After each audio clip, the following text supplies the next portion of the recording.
नमस्कार। कशिश न्यूज के digital platform पर बिहार के सियासी गलियारे से जुड़ी एक बड़ी खबर आप तक हम पहुंचाने वाले हैं। अब तक जो कुछ हम आपको बता रहे थे उससे भी चौंकाने वाली जानकारी हमारे सहयोगी राजीव के पास है।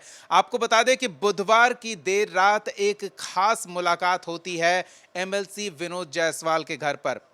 खास इसलिए कहें कि लालू प्रसाद यादव आरजेडी सुप्रीमो अपने बेटे तेजस्वी को साथ लेकर एक एमएलसी के घर पर एक खास शख्स से मिलने पहुंचते हैं और उस शख्स का नाम है हिना शहाब। जी हां, वही हिना शहाब जो बीते लोकसभा चुनाव में मैदान में बतौर निर्दलीय उम्मीदवार उतरी थी, वो भी तब जब आरजेडी से उनका कहें पारिवारिक पुराना रिश्ता रहा है। आरजेडी उनसे दूरी बनाती दिखी थी और आरजेडी कैंडिडेट के खिलाफ वो लोकसभा चुनाव में मैदान में उतरी थी। फिर ऐसा क्या हुआ कि लालू प्रसाद यादव उनसे मिलने अपने घर के दरवाजे से बाहर निकले, जो खराब सेहत के कारण अमूमन नहीं निकलते हैं जब तक कुछ खास नहीं होता है। इस खास मुलाकात के बारे में खास जानकारी से जुड़ा वीडियो आपको देखना है तो ऊपर जो लिंक आ रहा है इस कार्ड को क्लिक कीजिए, आप उस वीडियो पर जाइएगा। लेकिन पहले उस खास मुलाकात से जुड़ी कुछ और खास जानकारी हमारे सहयोगी राजीव के पास है। राजीव, एक चौंकाने वाली बात तो यही है कि लालू प्रसाद यादव कहीं किसी से मिलने जाते हैं तो क्या ये उनकी मजबूरी दिखती हो, उस व्यक्ति की महत्व कितनी है ये समझा जाए? जी, महत्व तो है। हिना साहब का महत्व इस रूप में देखिए कि लोकसभा चुनाव में सिर्फ वो निर्दलीय लड़ी तो सिवान ही नहीं आरजेडी हारा, छपरा भी हारा। बगल की सीट महाराजगंज जो है कांग्रेस प्रत्याशी आकाश सिंह भी हारे। बगल की सीट गोपालगंज है, वहाँ भी हार आरजेडी को मिल गई। ये जो क्षेत्र है लालू यादव का क्षेत्र कहा जाता है, गांव कहा जाता है, ससुराल भी है वहीं। तो आप फुलवरिया ये इर्द गिर्द के सीट हार गए। वहीं साउथ बिहार में आप शाहाबाद के टोटल सीट जीत गए, उसके पीछे पवन सिंह को बताया जाता है। तो ये मुलाकात खास थी चूँकि हिना साहब लोकसभा में अपना दमखम दिखा चुकी थी, राजद को दिखा चुकी थी, राजद को हार का सामना करना पड़ा था और महत्वपूर्ण सीटों पर हार का सामना करना पड़ा था। तो उनके सामने एक विकल्प नज़र नहीं आ रहा था कि भाई हमारा सारण जिला खराब, प्रमंडल खराब हो रहा है तो उसको कैसे ठीक करें।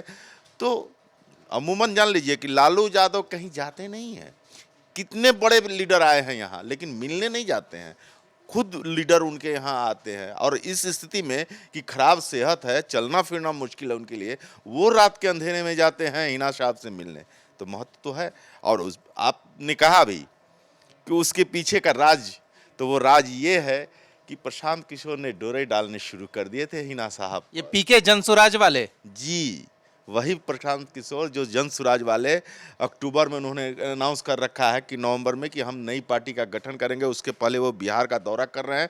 अब बिहार में उन नेताओं को खंगाल रहे हैं, नज़दीक लाने की कोशिश कर रहे हैं जो हाशिए पे चले गए हैं, लेकिन काफ़ी महत्वपूर्ण है, वोट को इधर से उधर डाइवर्ट करने में महत्वपूर्ण है। तो उसमें से हिना साहब उनको नज़र आ गई।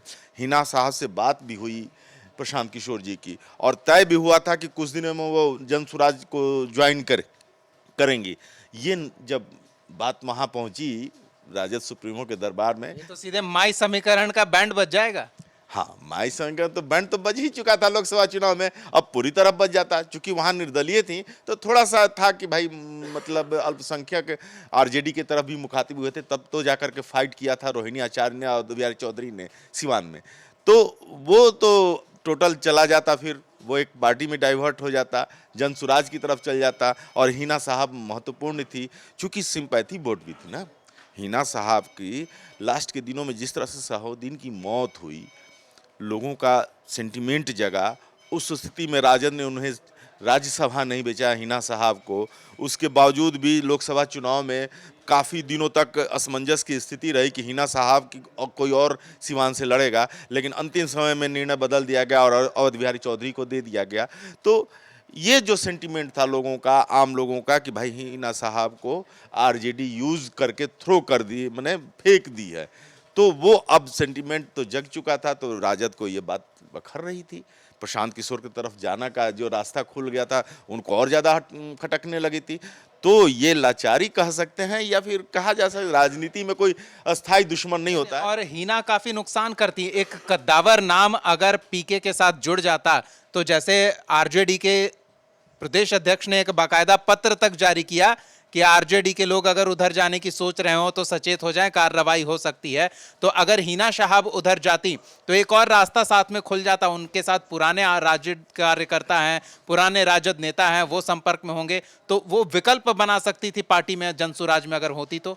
आपने बहुत अच्छी बात कही दीपक जी। वो लेटर काफी विवादों में रहा था, बाद में राजद को बैकफुट पे आना पड़ा था उस लेटर को लेकर कर, ये कहना पड़ा था कि ये लेटर फेक है, क्योंकि जगदानंद सिंह ने सच्चाई लिख दी थी, अपने कार्यकर्ताओं को ये लेटर लिख दिया था। हम अभी मान लेते हैं जब नेता कह रहे हैं फेक था तो फेक ही था, लेकिन इस तरह की बात अगर हवा में उठती है तो कहीं ना कहीं चिंगारी तो होगी। हाँ, चिंगारी तो दिख गया था ना, जगदानंद जी को उसी समय दिख गया था। हमको लगता है कि वही लेटर जब इशू हुआ था तो उस लेटर को लेकर के राजद में मंथन शुरू हो गया था। ये बात लालू यादव तक गई थी, लालू यादव ने उस चीज़ों को खंगाला कि ये फैक्टर है कि नहीं, हिना साहब क्या फैक्टर है, क्यों हम लोग छपरा हार गए, क्यों हम लोग सिवान हार गए, यहाँ तक कि महाराजगंज भी हार गए, जबकि साउथ बिहार में हम लोग अच्छी स्थिति में थे, तो यहाँ क्यों हम लोग बदल रहे हैं। चूंकि यहाँ छपरा का जो सारण प्रमंडल है वो लालू यादव का पैतृक गांव, पैतृक ससुराल, सब चीज़ है, होते हुए भी वहाँ गट्स है उन लोगों का, अच्छी सीटें भी निकली थी, तो क्यों हार गए। तो ये चीज़ जब खंगाला गया लालू यादव के परिवार के द्वारा, तेजस्वी यादव के द्वारा कहा गया, तो देखिए लालू यादव ने तेजस्वी यादव को सारा दारोमदार दे दिया था, लेकिन ये बात तेजस्वी को भी मालूम था कि हिना साहब मेरे से बात नहीं करेंगी या मेरी बात नहीं मानेंगी। बिल्कुल, तेजस्वी का सीएम बनने का सपना चकनाचूर होता दिख रहा होगा, तो तेजस्वी ने लालू प्रसाद यादव के पास जाके कहा होगा, पापा पापा सीएम बनना है, चलिए अब आप निकलिए बाहर, पैरवी कीजिए। हाँ, ये तो है ही, ये सच्चाई है, आपने सच्चाई बोल दिया। इसको हम लोग राजनीति भाषा में इस तरह से नहीं बोला जा सकता है, लेकिन आपने बहुत कटु सत्य बोला है और इस सत्य से कोई परहेज नहीं कर सकता। उसी का परिणति है कि हिना साहब के साथ ये मीटिंग हुई है और उसके पीछे प्रशांत किशोर फैक्टर है, और प्रशांत किशोर ने एक तरह से हिना साहब को फिर से आरजेडी की तरफ मुखातिब होने के लिए एक रास्ता भी दे दिया है। तो क्या लगता है कि हिना साहब ईगो जरूर हर्ट हुआ होगा, क्योंकि एक महिला जो अकेली हैं वो चुनाव में उतरती हैं, निर्दलीय कोई उनके साथ खड़ा नहीं होता है। जब उनके पति थे तो पूरा अमला उनके साथ लगा रहता था, तो अब ईगो हर्ट होने के बाद वो वापसी के लिए तैयार होंगी, क्या बातचीत हुई होगी, क्या संभावना लगती है। जी देखिए, राजनीति में मैंने पहले ही कहा कि राजनीति में कोई अस्थायी दुश्मन नहीं होता है। हिना साहब के सामने अपने अस्तित्व की लड़ाई है और राजद के सामने माई समीकरण की लड़ाई है, दोनों को जरूरत है। ये नहीं कह दिए कि हिना साहब को ही जरूरत है और लालू यादव को नहीं जरूरत है। हिना साहब को तो अब ये पोजीशन पे आ गई ना कि आप मुझे क्या ऑफर कर रहे हैं, पीके हो सकता है 8-10 और विधानसभा की सीटें कि आप अपने परिचितों को ऑफर कर दीजिए, लेकिन क्या लालू वो ऑफर दे पाएंगे, आरजेडी की ओर से वो ऑफर मिल पाएगा। तो अब तो हिना साहब बड़ा ऑफर देखेंगी ना। हाँ, ऑफर देखेंगी, लेकिन मजबूती भी देखेंगी ना।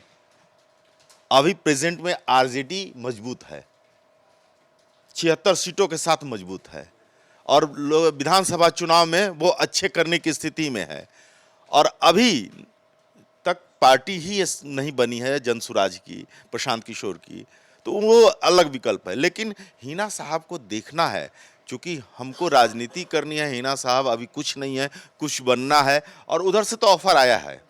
नहीं ऑफर आता तो ये लालू यादव चल के नहीं जाते। अगर ऑफर नहीं देना रहता तो फिर कहते कि ठीक है तुम आओ मेरे से बात करो, हम देखते हैं क्या कर सकते हैं, आप आइए।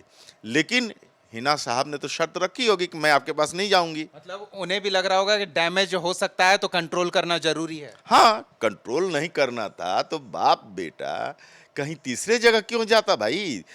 नेता प्रतिपक्ष हैं, एक तो मजबूत हैं, एक तो माने राजद सुप्रीमो है, और कहा जाता है कि गरीबों के मसीहा, दलितों के मसीहा। दिल्ली से नेता आते हैं तो उनके घर जाते हैं मिलने के लिए। हाँ, वही का मेरा वही तक था।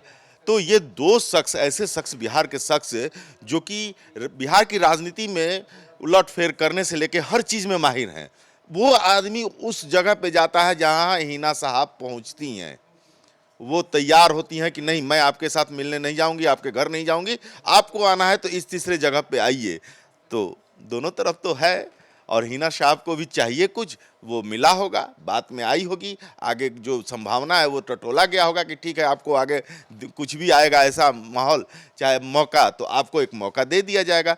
चलिए, मतलब ऑफर के हिसाब से आप ये कह रहे हैं कि आरजेडी के साथ अगर हिना शहाब जाती हैं तो वहां एक स्टेबल और मजबूत व्यवस्था उनके साथ जुड़ेगी और पीके के साथ एक नई व्यवस्था बनानी होगी, तो ऐसे में आरजेडी एक बेटर ऑप्शन हो सकता है हिना के लिए। हाँ, क्योंकि आरजेडी के साथ चली बसी रसी हर तरह से उनके पति रहे हैं और वो साथ में रही हैं। बहुत सारी चीज़ें ऐसी हैं जो कि हिना शहाब लालू यादव जी के बारे में जानती हैं, तेजस्वी यादव के बारे में जानती हैं और उनका कहीं न कहीं रिश्ता राजद से तो रहा है। और आज मैंने आप बात कर रहे हैं ना, शक्ति यादव ने बयान दिया है कि हिना साहब गई कहाँ थी, वो तो राजद में ही थी। हाँ, निर्दलीय थोड़ी-मोड़ी चूक हो जाती है, झगड़ा हो जाता है, तो इसका मतलब वो तो किसी पार्टी में गई नहीं थी। तो वो कहीं गई ही नहीं, तो मेरे यहाँ आएँगी, आने की बात कहाँ है? वो तो हमारे राजद में है। चलिए, तो इशारों इशारों में कुछ चीजें साफ हो रही है। बहुत बहुत धन्यवाद राजीव इस तमाम बातचीत और जानकारी के लिए। तो हिना शहाब कहां जाएंगे? क्या पीके के जनसुराज में उनके लिए बेहतर व्यवस्था है या आरजेडी में वापसी की संभावनाओं पर वो गंभीरता से विचार कर रही हैं? कमेंट सेक्शन में अपनी राय जरूर हमारे साथ साझा करें, या फिर कोई और विकल्प आप हिना शहाब के लिए सोच रहे हैं तो वो भी कमेंट सेक्शन में जरूर बताएं। इसी तरह के ताजा तरीन और सियासत के ऑफ द रिकॉर्ड बातें सुनने जानने के लिए कशिश न्यूज के डिजिटल प्लेटफॉर्म से जुड़े रहें। हमारे चैनल को सब्सक्राइब करना ना भूलें और कमेंट सेक्शन में अपनी राय जाहिर करें। बहुत बहुत धन्यवाद जुड़ने के लिए। नमस्कार।